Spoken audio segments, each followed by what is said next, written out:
Hi friends, welcome back to our channel. So అందరికీ తెలిసిందే కదా, ఈరోజు ఫ్రైడే నైట్ అండి. నేనైతే మాత్రం వెంకటేశ్వర స్వామి పూజ అయితే చేస్తున్నాను కదా. సో 6 వీక్స్ అయితే మనకి కంప్లీట్గా అయిపోయి ఇప్పుడు 7 వీక్ అనమాట.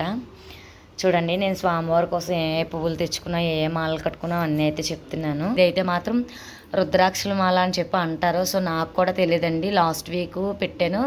సో ఈ వీక్ కూడా దొరికాయి ఇవైతే. మళ్ళీ ఇవి కూడా తీసుకొని తెచ్చుకొని మాలైతే కట్టుకున్నాను. వెంకటేశ్వర స్వామి వారికి అంటేనే మనకి తులసిమాల అంటే చాలా కదా. వెంకటేశ్వర స్వామికి తులసిమాల అంటే చాలా ఇష్టం. ఫస్ట్ ఆఫ్ ఆల్ ఈ మాలే అనమాట అయితే కట్టుకున్నానండి.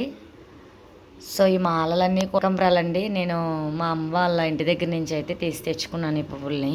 చూడండి, ఇవైతే కాడమల్లి పూలు కనకంబరాలు కలిపి సో అందంగా ఉంటాయి కదని చెప్పి ఇది ఒక మాల కింద అయితే రెడీ చేసేసి మళ్ళీ కనకాంబరాల మాల ఒకటి, ఎందుకంటే వెంకటేశ్వర స్వామి విగ్రహం కూడా ఉంది కదా. చూడండి, ఫస్ట్ నుంచి మాలలు అయితే అన్నీ చూడండి. ఇవైతే కనకాంబరాలు, ఇవైతే కాడమల్లి పూలు కనకాంబరాలు కలిపి కనకాంబరాలే. సో మన అందరికీ తెలిసిందే కదా, వెంకటేశ్వర స్వామికి సో అలంకరణ ప్రియుడు, ఎంత అలంకరిస్తే ఆయనకి అంత ఇష్టము. సో అలా అని మేమైతే ఏమీ వేస్ట్గా అయితే ఖర్చు ఏం చేయట్లేదండి. మాకున్న దాంట్లోనే స్వామివారికి అయితే మేమైతే హ్యాపీగా చేసుకుంటున్నాము. సో మాకు తెలిసినంత వరకు మేమైతే ఏది కూడా వేస్ట్ ఖర్చు అయితే చేయట్లేదు.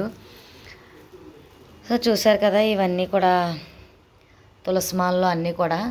సో ఇవన్నీ అయితే మాలన్నీ అయితే వీలు.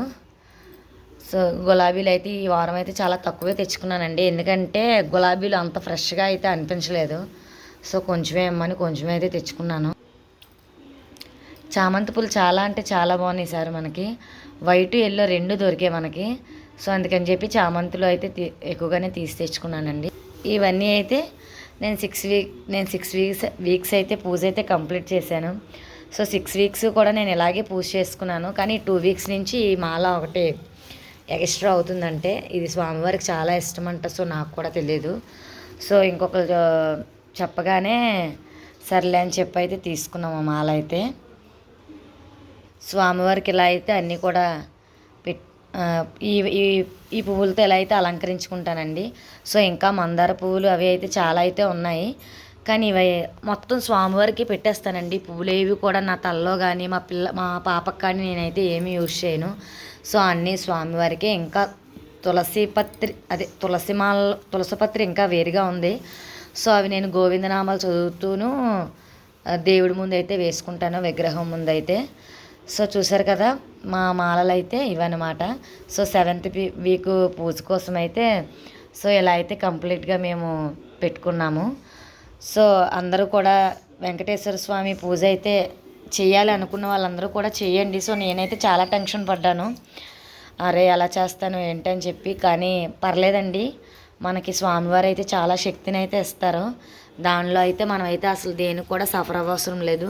కాకపోతే కొంచెం ఈ మాలలన్నీ కట్టేసరికి కొంచెం ఇంట్లో పని కొంచెం ఎక్కువగా అవుతూ ఉంటుంది. పర్వాలేదు, కానీ పూజ చేసుకున్న తర్వాత మనసంతా చాలా ప్రశాంతంగా ఉంటుంది. సో 7 వీక్స్ అయితే ఇలా కంప్లీట్ అవుతున్నాయండి. సో 8th మంత్ ఎలా చేసుకుంటారో స్వామివారు అయితే చూద్దాము. అనుకోకుండా సో నేను తీసుకురావడానికి పువ్వులకైతే చాలా తక్కువ పువ్వులకి వెళ్తున్నాను నేను, కానీ ఏంటో మరి స్వామివారు అయితే మాత్రం చాలా అంటే చాలా పువ్వులు అన్నీ కూడా ఆయనే తెచ్చి పెట్టుకుంటున్నారు.